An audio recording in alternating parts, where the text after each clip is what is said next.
Hello everyone, welcome to success with Rai academy. 30 नवंबर 2023 के दैनिक जागरण के राष्ट्रीय संस्करण को आज की इस वीडियो में हम डिस्कस करेंगे। तो चलिए वीडियो को स्टार्ट करते हैं। और यहाँ पर सबसे पहली न्यूज़ बनाई गई है जो 41 श्रमिक निकाले गए जिनको नाम दिया गया है श्रमवीर का। उनसे प्रधानमंत्री नरेंद्र मोदी ने फ़ोन पर बात करी और उन्होंने जो रिप्लाई दिया वो था कि अगर आप जैसा प्रधानमंत्री हमें मिला है तो चिंता की कोई बात थी ही नहीं। अब यहाँ पर जितने 41 श्रमिक निकाले गए हैं बाहर और सिल्क यारा की सुरंग में 17 दिनों तक जो जद्दोजहद चली, लगभग 400 घंटों तक, और सबसे बड़ा ऑपरेशन भी ये साबित हुआ, बचाव अभियान साबित हुआ 400 घंटे का, और वे सुरक्षित बाहर निकाल लिए गए। इन श्रमवीरों में जो उत्तराखंड के गब्बर सिंह नेगी हैं, ये देखिए जिनकी आप पिक देख रहे हैं, ये गब्बर सिंह नेगी इनका नाम है। और इन्होंने बताया कि जिस तरीके से मुसीबत में हम लोग फंसे थे तो मैं ही लीड कर रहा था, और ये बात सच भी है कि नेगी जी लीड कर रहे थे। मंगलवार को देर रात जब इन श्रमिकों ने प्रधानमंत्री नरेंद्र मोदी से जब फ़ोन पर बात करी तो नेगी ने उनसे कहा कि जब आप जैसा प्रधानमंत्री हमारे साथ है तो हमें चिंता की कोई बात थी ही नहीं। और ये इसलिए उन्होंने बोला कि जब आप दूसरे देशों में फंसे भारतीयों को निकाल सकते हैं तो हम तो भारत में ही थे, तो चिंता की कोई बात ही नहीं थी। इसमें किस तरीके से वो सुरंग में ही मॉर्निंग वॉक के लिए जाते थे और ये प्राणायाम वगैरह करते थे, योग करते थे, जिससे कि वो शारीरिक रूप से फिट रह सकें और मानसिक स्थिति को अपनी मजबूत रख सकें, ये वो करते थे, इन्होंने बताया। सभी श्रमवीरों ने अभूतपूर्व जो साहस दिखाया उसको लेकर केंद्र सरकार और उत्तराखंड सरकार ने भी उनकी प्रशंसा की है। खासकर मुख्यमंत्री पुष्कर सिंह धामी की भी इसमें प्रधानमंत्री नरेंद्र मोदी ने प्रशंसा करी। और जो केंद्रीय सड़क परिवहन राज्य मंत्री हैं वीके सिंह, वो तो पूरा डटे हुए थे वहाँ पर, यानी कि जो घटना स्थल था वहाँ पर डटे हुए थे। तो ये सब एक ज्वाइंट ऑपरेशन था जिसमें कई एजेंसियां लगी हुई थी, प्रधानमंत्री कार्यालय खुद लगा हुआ था। तो ये एक बहुत बड़ा अभियान था जिसमें सभी को बाहर निकाला गया। हालांकि प्रधानमंत्री नरेंद्र मोदी ने भी इसमें बोला कि जिस तरीके से बार बार समय बीतता जा रहा था तो चिंताएं बढ़ती जा रही थी, लेकिन जब आप लोग सुरक्षित निकले तो हम सभी इसमें खुश हैं। और बचाव अभियान की प्रशंसा करते हुए प्रधानमंत्री ने बोला कि ये एकजुटता को दर्शाता है। चलिए नेक्स्ट न्यूज़ पर आते हैं। नेक्स्ट न्यूज़ है 81.35 करोड़ लोगों को आगे भी मिलता रहेगा मुफ्त अनाज। अब देखिए जो प्रधानमंत्री गरीब कल्याण अन्न योजना जो चल रही थी, जो दिसंबर 2023 में एंड होने वाली थी, ख़त्म होने वाली थी, उसको 1 जनवरी 2024 से 5 साल के लिए बढ़ा दिया गया है। यानी कि जो बीपीएल फैमिली हैं उनको अगले 5 साल तक ये सुविधा मिलती रहेगी। छत्तीसगढ़ में जो चुनाव होने वाले हैं उसमें प्रचार अभियान के दौरान प्रधानमंत्री नरेंद्र मोदी ने वादा किया था कि मैं इस स्कीम को बढ़ा दूंगा, और उन्होंने वैसा किया भी। देखिए समाज कल्याण से जुड़ी दुनिया की सबसे बड़ी स्कीम योजना जो है ये प्रधानमंत्री गरीब कल्याण अन्न योजना, जिसे PMGKY बोला जाता है, के तहत 81.35 करोड़ लोगों को इसमें मुफ्त अनाज भी दिया जाएगा। और ये सिलसिला अगले 5 साल तक जारी रहेगा। ये इसकी शुरुआत हुई थी देखिए कोरोना काल में, जब श्रमिकों का कार्य छूटा, वो दूसरे राज्यों में जाके मजदूरी करते थे, फिर कोरोना में उन्हें अपने घर वापस जाना पड़ा, उनके आय का कोई साधन नहीं था, तो असंगठित मजदूर जिनको बोला जाता है, तो उनकी मदद के लिए ये योजना लाई गई थी जिसमें कि बीपीएल परिवार को ये अनाज दिया जाना था। अनाज के तहत उन्हें 35 किलोग्राम जो अनाज होता है वो दिया जाना था। तो इस योजना को पहले 6 महीने के लिए बढ़ाया गया था, फिर अब इसे 5 साल के लिए बढ़ा दिया गया है। इससे सरकार के जो खजाना है उस पर 11.80 लाख करोड़ रुपए का अतिरिक्त बोझ पड़ेगा। अब इतनी बड़ी राशि का बोझ इसलिए काउंट किया गया है क्योंकि हर साल एमएसपी में कुछ ना कुछ परिवर्तन किया जाता है, यानी कि उसे बढ़ाया जाता है। तो इस तरीके से इसको कैलकुलेट किया गया है।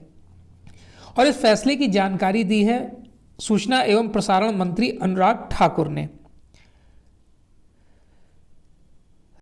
अनुराग ठाकुर ने इसमें यह भी बताया कि जो ये योजना है उसका लाभ 75% आबादी को लगभग मिल रहा है। जब प्रधानमंत्री मोदी ने छत्तीसगढ़ की चुनावी रैली में इसका ऐलान किया था तो विपक्ष तो विफर पड़ा था और उन्होंने चुनाव आयोग से भी इसे चुनाव आचार संहिता का उल्लंघन बताते हुए इसमें जवाब भी मांगा था। तो अभी तो ऐसा कोई नोटिफिकेशन नहीं जारी किया गया है, प्रधानमंत्री को नोटिस नहीं दिया गया है कि आप आकर इसमें क्लियरेंस दीजिए। चलिए नेक्स्ट न्यूज़ पर आते हैं।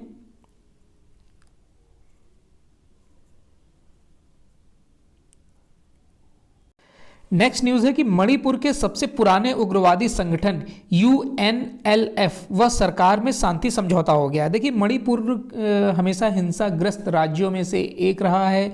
वहाँ उग्रवादी जो संगठन हैं वो भारत से भी उनको सपोर्ट मिलता है और विदेशों से भी सपोर्ट मिलता है। लेकिन जिस तरीके से जो उग्रवादी संगठन है यूनाइटेड नेशनल लिबरेशन फ्रंट यानी कि UNLF, उसने जो शांति समझौता किया है गृह मंत्री के साथ, वो एक बहुत बड़ी उपलब्धि मानी जा सकती है। ये समझौता ऐसे समय हुआ है जब इसी महीने की शुरुआत में गैर कानूनी गतिविधियां रोकथाम अधिनियम यानी कि UAPA के तहत संगठन पर प्रतिबंध को 5 वर्षों के लिए इसमें बढ़ा दिया गया था। तो हो सकता है या ये दबाव रहा हो इनके पास, तो इसलिए भी इन्होंने आत्मसमर्पण किया हो। इसमें UNLF के प्रतिनिधियों ने केंद्रीय गृह मंत्रालय और मणिपुर सरकार के वरिष्ठ अधिकारियों के साथ समझौते पर हस्ताक्षर किए हैं और ये पहली बार ऐसा हुआ है जब घाटी में सक्रिय मणिपुर सशस्त्र गुट ने हिंसा छोड़कर मुख्य धारा में लौटने का फैसला किया है।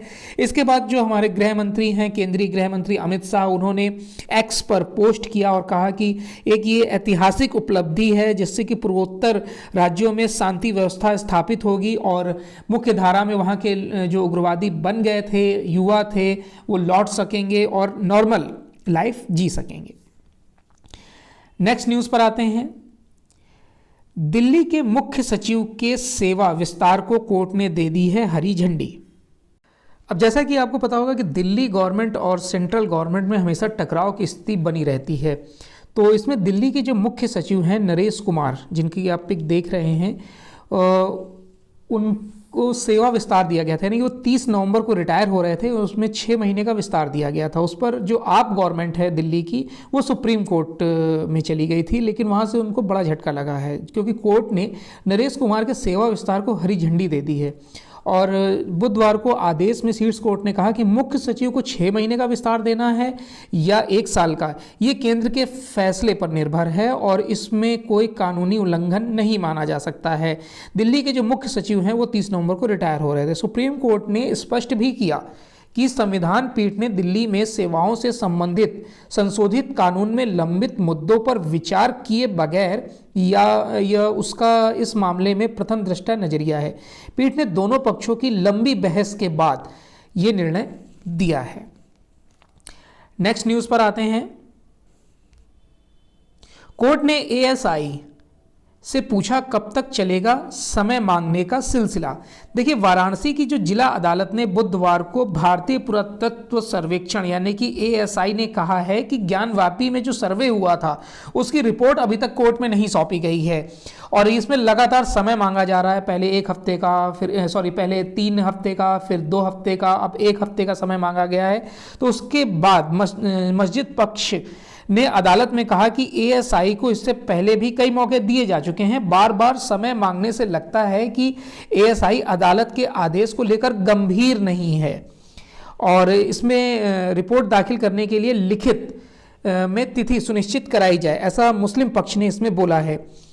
देखिए सर्वे करने वाली टीम का नेतृत्व करने वाले ASI के अतिरिक्त महानिदेशक आलोक त्रिपाठी अदालत में उपस्थित होकर स्थिति को स्पष्ट करें, यह भी मुस्लिम पक्ष की मांग है क्योंकि वो अदालत में भी पेश नहीं हो रहे हैं।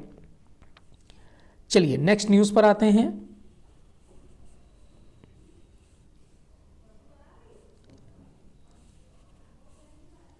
दिल्ली को मिलेगा एक और अंतर्राष्ट्रीय क्रिकेट स्टेडियम।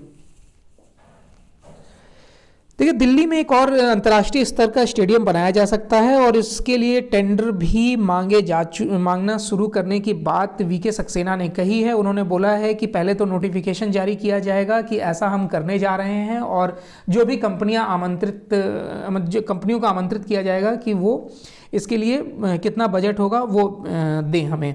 तो और ये इसके लिए 2 साल का टारगेट रखा जाएगा। मेन कारण ये है कि दिल्ली चाहती है, यानी कि इंडिया चाहता है, भारत चाहता है कि जो 2036 का ओलंपिक होने वाला है उसके लिए दिल्ली तैयार रहे। आपको पता होगा कि राष्ट्रमंडल खेलों का आयोजन जो 2010 में हुआ था उसमें दिल्ली में एक पूरा खेल गांव बसाया गया था। अब जो ये 36 की तैयारियां चल रही हैं ताकि मेज़बानी भारत को मिल सके, उसके लिए सबसे पहले तो स्टेडियम बनाना होगा, फिर स्टेडियम के साथ ही वहाँ पर 5 स्टार होटल भी बनाने का प्रस्ताव रखा गया है और ये सब डीडीए की ही ज़मीन पर होगा। इसके लिए ज़मीन का अधिग्रहण नहीं किया जाएगा। अगर डीडीए की ज़मीन का अधिग्रहण मतलब डीडीए नहीं करता है तो आसानी से मिल जाएगी क्योंकि ज़मीन उन्हीं की है। और इसमें जितना ज़्यादा इंफ्रास्ट्रक्चर खेल की भावना से तैयार होगा, खेल के लिए तैयार होगा, उतनी ही उम्मीद बढ़ेगी भारत को 2036 के ओलंपिक की मेज़बानी करने का मौका मिल सकता है। नेक्स्ट न्यूज़ पर आते हैं। नेक्स्ट न्यूज़ है आदिवासी समुदाय का भरोसा बढ़ाएगी प्रधानमंत्री जनमन योजना। देखिए, जो अगले साल प्रस्तावित आम चुनाव के पहले केंद्र सरकार ने आदिवासी समुदायों के लिए इकोनॉमिक तौर पर या फिर सोशल तौर पर उत्थान की जो अपनी कवायद को और धार दे दी है। देखिए, केंद्रीय मंत्रिमंडल ने जो प्रधानमंत्री जनजाति आदिवासी न्याय अभियान है, जिसे प्रधानमंत्री जनमन योजना का नाम दिया गया है, को अपनी मंजूरी प्रदान कर दी गई है। लाभार्थियों के एक बड़े समूह की ओर से इसमें मदद भी के लिए हाथ बढ़ाया गया है। केंद्र सरकार का यह फैसला लगभग 15 राज्यों में बड़ा असर डालने वाला है। और आपको पता होगा कि अभी हाल ही में 5 राज्यों में चुनाव संपन्न हुए हैं विधानसभा के, और 3 दिसंबर को रिजल्ट आएगा। नरेंद्र मोदी ने झारखंड के खूंटी में जनजातीय गौरव दिवस के अवसर पर इस योजना का ऐलान किया था और मंगलवार को कैबिनेट ने इसे मंजूरी भी दे दी। ये दिवस महान स्वतंत्रता सेनानी बिरसा मुंडा की जयंती के अवसर पर मनाया जाता है, जो झारखंड का स्थापना दिवस भी है। प्रधानमंत्री जनमन अभियान अनेक मंत्रालयों के 11 अत्यंत महत्वपूर्ण कार्यक्रमों के सहारे चलेगा। अगर इस फैसले के लाभार्थी समूह की बात की जाए तो 2011 की अगर हम जनगणना की बात करें तो उनके मुताबिक देश में अनुसूचित जनजाति का जो आंकड़ा है वो 10.45 करोड़ का है, जो देश की कुल आबादी का 8.6% हिस्सा रखता है। 2019-21 के राष्ट्रीय परिवार एवं स्वास्थ्य सर्वेक्षण के अगर आंकड़ों की बात करें तो अनुसूचित जनजाति समूह की आबादी में जो हिस्सा है वो 9.5% राष्ट्रीय परिवार एवं स्वास्थ्य सर्वेक्षण के अनुसार 19-21 में, यानी कि ये 2011 का है और 19-21 में ये बढ़कर 9.5 हो गया है।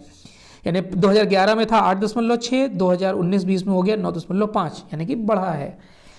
नेक्स्ट न्यूज़ है 3 साल और काम करती रहेंगी फास्ट ट्रैक अदालतें। देखिए, जो ये फास्ट ट्रैक अदालतें हैं उसमें क्या होता है कि फैसला जल्दी होता है। यौन उत्पीड़न जैसे तमाम मामलों में त्वरित न्याय उपलब्ध कराने की जो संकल्पना पर आधारित फास्ट ट्रैक है, जिसे विशेष अदालतें बोला जाता है, वो अगले 3 साल तक और चलती रहेंगी। कैबिनेट ने इस फैसले को अपनी मंजूरी तो प्रदान कर दी है। दिल्ली का जो बहुचर्चित हत्याकांड था या फिर जो दुष्कर्म कांड था, निर्भया कांड, उसके बाद 2018 में आपराधिक न्याय अधिनियम पारित किया गया था। इसके बाद केंद्र सरकार ने 1023 फास्ट ट्रैक विशेष अदालतों के गठन का फैसला किया था। इसमें 31 राज्यों में 389 अदालतें खासतौर पर बच्चों को यौन उत्पीड़न से बचाने के लिए बने पॉस्को एक्ट से जुड़े मामलों की सुनवाई के लिए है। इस योजना की शुरुआत 2019 में गांधी जयंती के अवसर पर 1 वर्ष के लिए की गई थी, जिसे बाद में 1 साल 31 मार्च तक के लिए बढ़ा दिया गया था। मंगलवार को केंद्रीय कैबिनेट ने इन अदालतों को 3 साल का विस्तार देने का जो फैसला लिया उस पर 1952.23 करोड़ रुपए का खर्च भी आएगा। यह भी इंपॉर्टेंट है। नेक्स्ट न्यूज़ पर आते हैं। नेक्स्ट न्यूज़ है कि शीतकालीन सत्र में सांसदों को दी जाएगी वेदों की प्रतिमा। देखिए, भारतीय अगर हम बात करें ज्ञान परंपरा और वेदों को अब सिर्फ देश की नई पीढ़ी से ही जोड़ने की नहीं, बल्कि जो बुजुर्ग लोग हैं उनको भी जोड़ने की ज़रूरत महसूस हो रही है कि जो सरकार है या फिर जो उपराष्ट्रपति हैं जगदीप धनखड़, उन्होंने ये बात बोली है। और ये सब किया जाएगा शीतकालीन सत्र में। तो आपको ये पता होना चाहिए कि टोटल 3 सत्र होते हैं संसद के सत्र के विषय में, यानी कि जो 3 सत्र होते हैं उसका उल्लेख अनुच्छेद 85 में बताया गया है, आर्टिकल 85 में बताया गया है। 3 सत्र होते हैं। पहला सत्र होता है, ध्यान से सुनिएगा, नोट करना हो तो नोट कर लीजिएगा। पहला सत्र होता है बजट सत्र, जो फरवरी से मई तक चलता है। दूसरा सत्र होता है मानसून सत्र, जो जुलाई से सितंबर तक चलता है। इसमें जनहित मुद्दों पर चर्चा की जाती है। तीसरा है शीतकालीन सत्र, जो नवंबर से दिसंबर तक चलेगा, यानी कि नवंबर तो एंड हो गया, लेकिन दिसंबर से, यानी दिसंबर में ये चलेगा। हो सकता है जनवरी में भी बुलाया जा सकता है इसे। तो ये 3 सत्र होते हैं। तो तीसरा सत्र है शीतकालीन सत्र। इस दौरान सांसदों को पिछले 10 सालों में संस्कृत, हिंदी सहित दूसरी सभी भारतीय भाषाओं को प्रोत्साहित करने और नई पीढ़ी को वेदों से जोड़ने के लिए उठाए गए कदमों से भी संबंधित ब्यौरा दिया जाएगा। शिक्षा मंत्रालय ने यह पहल तब की है जब संसद के पिछले सत्र के दौरान संस्कृत व वेद विद्यालयों से जुड़े सवालों का जवाब देने के दौरान राज्यसभा के सभापति धनखड़ ने शिक्षा मंत्री धर्मेंद्र प्रधान से सदन के प्रत्येक सदस्यों को वेद की एक एक प्रति मुहैया कराने का अनुरोध किया था। चलिए नेक्स्ट न्यूज पर आते हैं। नेक्स्ट न्यूज है SHG से जुड़ी दीदी ड्रोन उड़ाकर बनेंगी लखपति। बहुत अच्छी स्कीम है ये, कि महिला जो स्वयं सहायता समूह होता है से जुड़ी दीदियों को लखपति बनाने की योजना है ये, और इस पर अमल शुरू भी हो गया है। 15 अगस्त को प्रधानमंत्री नरेंद्र मोदी ने इस योजना की घोषणा की थी, और इस योजना के तहत सरकार ने 1261 करोड़ रुपए खर्च करके 15,000 महिला SHG यानी कि सेल्फ हेल्प ग्रुप को ड्रोन मुहैया कराने का फैसला किया है। मंगलवार देर रात प्रधानमंत्री मोदी की अध्यक्षता वाली कैबिनेट की मीटिंग हुई और बैठक में लिए गए फैसलों के तहत आगामी वित्त वर्षों में, जैसे कि 2024-25 में और 25-26 में टोटल 14,500 ड्रोन खरीदे जाएंगे। चालू वित्त वर्ष 23-24 में के मार्च तक खाद्य कंपनियां महिला SHG को 500 ड्रोन देंगी, और इन ड्रोनों की सहायता से उनको तो प्रशिक्षण दिया जाएगा, खेतों में कीटनाशक छिड़काव किए जाएंगे, या फिर ये जो ड्रोन होंगे उसे रेंट पर दिया जाएगा जिससे ये पैसे कमा सकें। नेक्स्ट न्यूज़ है, अमेरिका में पन्नू की हत्या की साजिश से संबंधित आरोपों की जांच कराएगा भारत। देखिए पन्नू न्यूज़ है फिर से, कि जो अमेरिका में बुधवार को संघीय अभियोजकों ने एक भारतीय नागरिक पर सिख आतंकी गुरपवंत सिंह पन्नू की हत्या की कथित साजिश में शामिल होने का आरोप लगाया था। 52 वर्षीय निखिल गुप्ता पर पैसे देकर हत्या की साजिश रचने का आरोप लगाया गया था। यही नहीं, अमेरिकी न्याय विभाग ने एक अनाम भारतीय अधिकारी को भी आरोपित बनाते हुए कहा कि उन्हीं के इशारे पर निखिल ने यह साजिश रची। यह सारा घटनाक्रम भारतीय विदेश मंत्रालय के उस बयान के कुछ घंटों बाद हुआ है जिसमें कहा गया है कि भारत ने अमेरिकी धरती पर सिख आतंकी गुरपवंत सिंह पन्नू की हत्या की साजिश से संबंधित आरोपों की जांच करने के लिए एक उच्च स्तरीय जांच समिति गठित की है। दक्षिणी न्यूयॉर्क जिले के अमेरिकी अटॉर्नी मैथ्यू जी ऑल्सन ने कहा कि निखिल के खिलाफ सुपारी देकर हत्या की साजिश का आरोप लगाया गया है। इसमें अधिकतम 10 साल जेल की सजा का प्रावधान है।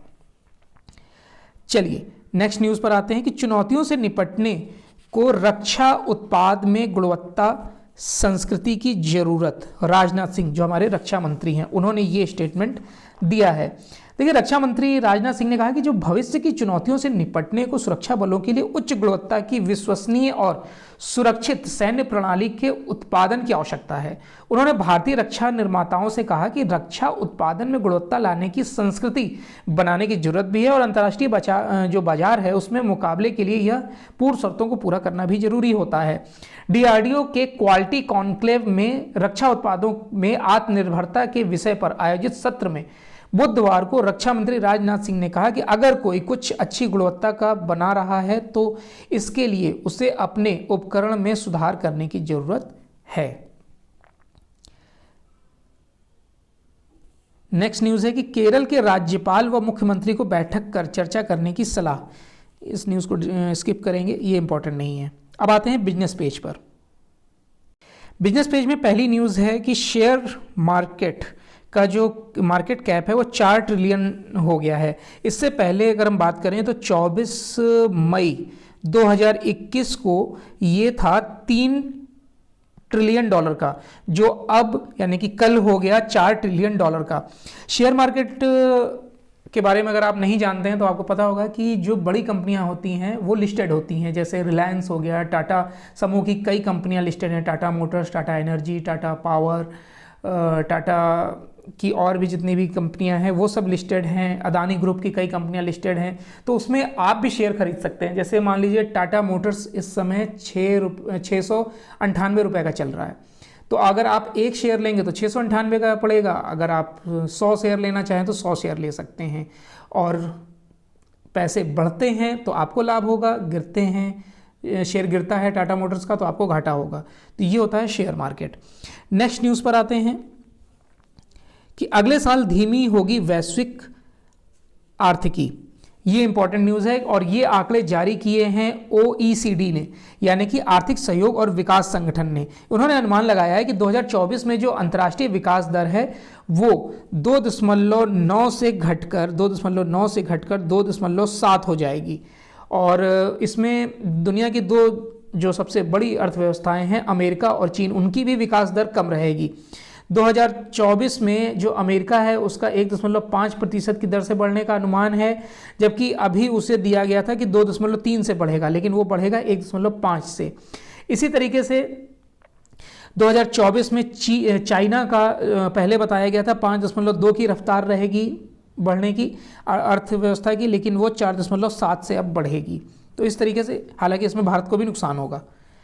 नेक्स्ट न्यूज़ है, प्रधानमंत्री मोदी जारी करेंगे विकसित भारत का विजन डॉक्यूमेंट। अब देखिए, जो नीति आयोग के मुख्य कार्यपालक अधिकारी CEO हैं BVR सुब्रमण्यम, जिनकी आप पिक देख रहे हैं, ने बुधवार को कहा कि भारत को वर्ष 2047 तक करीब 30 ट्रिलियन डॉलर को विकसित अर्थव्यवस्था बनाने के लिए दृष्टि पत्र यानी कि विजन डॉक्यूमेंट तैयार किया जा रहा है। प्रधानमंत्री जनवरी में इस दस्तावेज को जारी करेंगे। विजन इंडिया एट 2047 दस्तावेज के मसौदे को उन संस्थागत एवं संरचनात्मक बदलावों एवं सुधारों की रूपरेखा रखी जाएगी जिनकी देश को वर्ष 2047 तक विकसित राष्ट्र बनाने के लिए जरूरत है। नीति आयोग को 2023 में विकसित भारत एट 2047 के लक्ष्य को पूरा करने के लिए 10 क्षेत्रीय विषयगत दृष्टिकोण को मिलाकर एक संयुक्त दृष्टि पत्र तैयार करने का काम सौंपा गया है। चलिए नेक्स्ट न्यूज़ पर आते हैं, जो है इंटरनेशनल पेज से। गाजा युद्ध विराम और बढ़ाने की कोशिश चल रही है। भारत ने इजराइल से गोलान का कब्जा छोड़ने को कहा है ताकि जो बेकसूर लोग हैं वो ना मारे जाएं।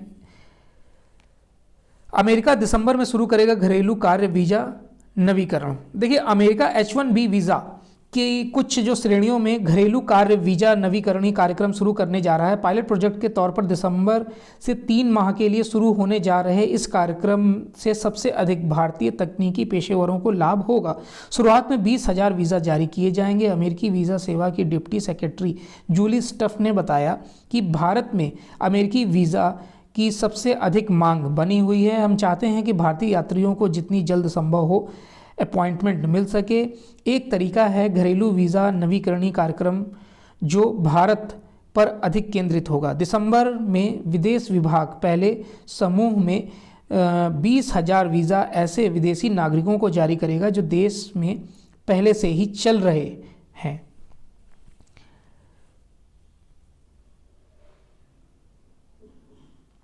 नेक्स्ट न्यूज़ है कि संयुक्त अरब अमीरात में आज से शुरू होगा संयुक्त राष्ट्र जलवायु सम्मेलन। देखिए, संयुक्त अरब अमीरात यानी UAE में गुरुवार को 28वें संयुक्त राष्ट्र जलवायु सम्मेलन की शुरुआत होगी। दुबई एक्सपो सिटी में 30 नवंबर से 12 दिसंबर तक चलने वाले इस सम्मेलन में 200 देशों के प्रतिनिधि शामिल होंगे। इस दौरान जलवायु परिवर्तन के दुष्प्रभावों, जीवाश्म ईंधन के प्रयोग, मीथेन व कार्बन उत्सर्जन कम करने के लिए वित्तीय मदद और अमीर देशों से विकासशील देशों को दिए जाने वाले मुआवजे जैसे मुद्दों पर गहन वार्ता की जाएगी। प्रधानमंत्री नरेंद्र मोदी 11 दिसंबर को इस सम्मेलन में शामिल होंगे। तो ये आज का यानी 30 नवंबर 2023 का दैनिक जागरण का राष्ट्रीय संस्करण था। आई होप आपको वीडियो अच्छा लगा होगा। अगर वीडियो अच्छा लगा हो तो लाइक और शेयर कर दीजिएगा। वीडियो देखने के लिए धन्यवाद।